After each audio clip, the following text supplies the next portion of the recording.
He had kind eyes, eyes that seemed to hold a gentle warmth, a softness that could easily make anyone feel at ease. They were the kind of eyes that you might trust, the kind that could belong to a friend, a neighbor, or even a loved one. But these eyes belonged to Dennis Nielsen, a man whose outward appearance was a stark contrast to the horrors he concealed within. That's what stuck with people. The dissonance between his kind eyes and the monstrous acts he committed. It was this very contradiction that made his story so chilling, so unforgettable. People who met him or saw him on the street would never have guessed the darkness that lurked behind those seemingly benign eyes. Dennis Nielsen, a man who could disappear into a crowd, had a gentle look that made him seem warm and caring. He was the kind of person who could easily blend into the background unnoticed and unremarkable. Yet beneath this facade was a predator, a man whose actions would leave an indelible mark on the annals of criminal history. But behind that friendly mask was a dark and scary secret, a terrible emptiness that would shock the whole country. Nielsen's crimes were not just acts of violence, they were manifestations of a deeply disturbed mind. His ability to mask his true nature with such ease made his actions all the more terrifying. This wasn't a normal man. This was someone who had perfected the art of deception, someone who could present himself as harmless while harboring the most sinister of intentions. His duality was his greatest weapon, allowing him to lure his victims into a false sense of security. This was a monster pretending to be ordinary, a serial killer whose kind face hid a soul stained with the blood of at least 15 young men. Each of his victims was a testament to his ability to manipulate and deceive, to present a facade of kindness while plotting their demise. Nielsen's crimes, a terrible mix of murder, cutting up bodies, and disturbing acts with the dead, made him infamous. The sheer brutality of his actions, combined with the meticulous way he carried them out, painted a picture of a man who was both methodical and deeply unhinged. His ability to evade detection for so long only added to the horror of his story. His victims, mostly young and in need, were tricked into coming back to his London apartments with offers of food, drinks, and friendship. Nielsen preyed on the vulnerable, those who were looking for a helping hand or a friendly face. He used their trust against them, turning their search for kindness into a fatal mistake. They had no idea they were walking into a house of death, a place where their lives would end in a terrifying way. Nielsen's apartments became the final resting place for many, a grim testament to his ability to hide his true nature behind a mask of normalcy. The very walls of his home bore silent witness to the unspeakable acts that took place within. The difference between how Nielsen looked and the awful truth of his crimes shows us that evil can hide in plain sight. It's a chilling reminder that appearances can be deceiving, and that the most dangerous individuals are often those who seem the least threatening. Nielsen's story is a stark illustration of this unsettling truth. It's a scary reminder of the darkness that can live inside a person, hidden away, waiting for the right moment to explode. Nielsen's ability to conceal his true nature for so long is a testament to the depths of human deception. His story serves as a grim warning of the potential for evil that lies within, waiting for the right moment to reveal itself. The investigation into Nielsen's crimes was a painstaking process, revealing the extent of his depravity. Detectives were faced with the grim task of piecing together the lives he had taken, each discovery more horrifying than the last. The sheer scale of his actions left a lasting impact on all those involved in the case. Nielsen's trial was a media sensation, drawing attention from all corners of the globe. The public was captivated by the stark contrast between his outward appearance and the monstrous acts he had committed. As the details of his crimes were laid bare in court, the world watched in horror, struggling to reconcile the image of the kindly-faced man with the reality of his actions.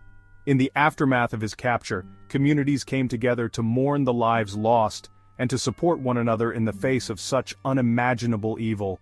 Memorials and vigils were held in honor of the victims, a somber reminder of the human cost of Nielsen's actions. The pain and loss felt by the families and friends of those he took will never be forgotten. The story of Dennis Nielsen forces us to confront the uncomfortable truth that evil can wear a kindly face. It challenges us to look beyond appearances and to remain vigilant, even in the face of seemingly benign individuals. Nielsen's legacy is a haunting reminder of the darkness that can reside within, hidden behind a mask of normalcy. As we reflect on the horrors of his actions, we are reminded of the importance of empathy, understanding, and vigilance. The story of Dennis Nielsen is not just a tale of one man's descent into darkness, but a cautionary tale for us all. It urges us to remain aware, to question, and to never take things at face value. For in the shadows where the kindly face of horror resides, lies a darkness that can strike when least expected. Born in 1945 in Fraserburgh, Scotland, Dennis Nielsen entered the world in a small, quiet fishing town. The town, known for its serene landscapes and close-knit community, seemed an unlikely birthplace for someone who would later become infamous. Dennis Nielsen's childhood was pretty normal. He played with other children in the neighborhood, attended school, and participated in family gatherings. On the surface, everything appeared to be just like any other child's life in the 1950s. However, beneath this veneer of normalcy, Nielsen was a quiet kid, keeping to himself and lost in his own thoughts. He often found solace in solitude, preferring to spend time alone rather than with friends. This introspective nature set him apart from his peers. His parents fought a lot and eventually split up. The constant arguments and eventual separation left a deep impact on young Dennis. The once stable environment of his home was now filled with tension and uncertainty. Some people think this messy upbringing caused Nielsen's mind to break, creating the darkness that would later take him over. The emotional turmoil and lack of a stable family life may have planted the seeds of his future actions. As a young man, Nielsen drifted through life, looking for comfort in short relationships and the anonymity of the big city. He moved to London, hoping to find a place where he could belong, but instead, he felt more isolated than ever. He joined the army for a bit, which gave him some structure, but it didn't help the growing trouble inside him. The discipline and routine of military life provided a temporary distraction, but it couldn't quell the disturbing thoughts that plagued him. It was during these early years that Nielsen started having disturbing thoughts, focusing more and more on control, power, and death. These thoughts became an obsession, consuming his mind and shaping his actions in ways that would later shock the world.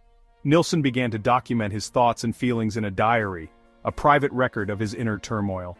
The pages of his diary revealed a man struggling with his identity, grappling with dark fantasies that he couldn't escape. In the bustling streets of London, Nielsen felt invisible, a ghost among the living. The city's anonymity allowed him to hide his true self, but it also fueled his sense of isolation and detachment from reality. As the years went by, Nielsen's thoughts grew darker and more twisted. He became increasingly obsessed with the idea of control, fantasizing about having power over life and death. These fantasies would eventually drive him to commit unspeakable acts. The making of a monster is a complex and tragic tale, woven from the threads of a troubled childhood, a fractured family, and a mind consumed by darkness. Dennis Nielsen's story is a chilling reminder of how the past can shape the future in unimaginable ways. Nielsen's murders started in the late 1970s. The city was a different place back then, with a gritty, almost noir-like atmosphere that seemed to cloak the streets in perpetual twilight.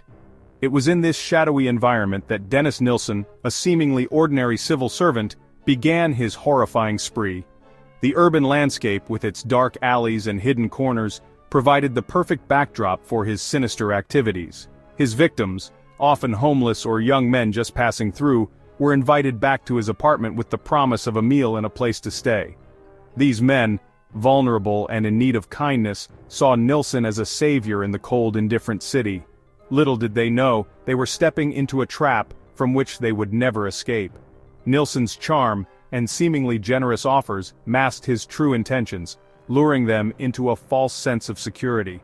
Once inside, Nielsen would give them lots of alcohol, making them feel safe before the horror started. The drinks flowed freely, and the atmosphere seemed convivial, almost friendly. Nielsen's goal was to lower their defenses, to make them feel at ease. The alcohol was a tool, a means to an end, ensuring that his victims were too inebriated to resist when he finally revealed his true nature. The dim lighting and intimate setting of his apartment added to the illusion of safety. He usually strangled them, a scary and personal act that gave him total power over their last moments. Strangulation is a method that requires close contact, making it a deeply personal and terrifying way to die. For Nielsen, this act of control was crucial. It wasn't just about ending a life, it was about dominating it completely, feeling the life drain away under his grip. The struggle, the fear in their eyes, all of it fed into his twisted sense of power. But for Nielsen, Death wasn't the end. It was just the start of a disturbing ritual. After the life had left their bodies, Nielsen's actions took an even darker turn. He treated the corpses with a bizarre reverence, as if they were still living beings. This ritualistic behavior was a way for him to maintain control, to keep his victims close even in death. The eerie, dimly lit apartment became a stage for his macabre ceremonies. He would wash and dress the bodies, placing them in different spots around his apartment. This act of cleaning and dressing the corpses was not just about maintaining appearances, it was a twisted form of care. Nielsen arranged the bodies in various poses, as if they were still alive, creating a grotesque tableau. Each placement was deliberate, each position carefully chosen to suit his morbid fantasies. The lifeless bodies became part of his everyday environment. He would talk to them, watch TV with them, even eat with these silent, dead companions. In his mind, these interactions were normal, a way to stave off loneliness. Nielsen's conversations with the dead were one-sided, but to him, they were meaningful. He created a semblance of normalcy in his twisted world, pretending that his lifeless companions were still capable of interaction. This behavior highlighted the depth of his delusion and the extent of his psychological disturbance. His interactions with the dead were a twisted imitation of human connection, a sign of how deeply disturbed he was. Nielsen's need for companionship was so profound that he created it in the most horrifying way possible. His actions were a desperate attempt to fill a void, to create a sense of belonging that he couldn't find in the living world. The cold, lifeless bodies were a stark contrast to the warmth and connection he craved, underscoring the tragic irony of his existence. The horrible truth of Nielsen's crimes stayed hidden for years, covered up by the normal life he pretended to live. Everyone thought he was a quiet and unremarkable neighbor, fitting right into London life seamlessly. But the smell of death, a strong and awful odor, would eventually give him away. The pipes at 23 Cranley Gardens, Nielsen's Muswell Hill apartment, got blocked with human remains, the terrible proof of his crimes literally coming to the surface. When other people living there complained about the awful smell, a plumber was called immediately. What he found would shock the entire country deeply.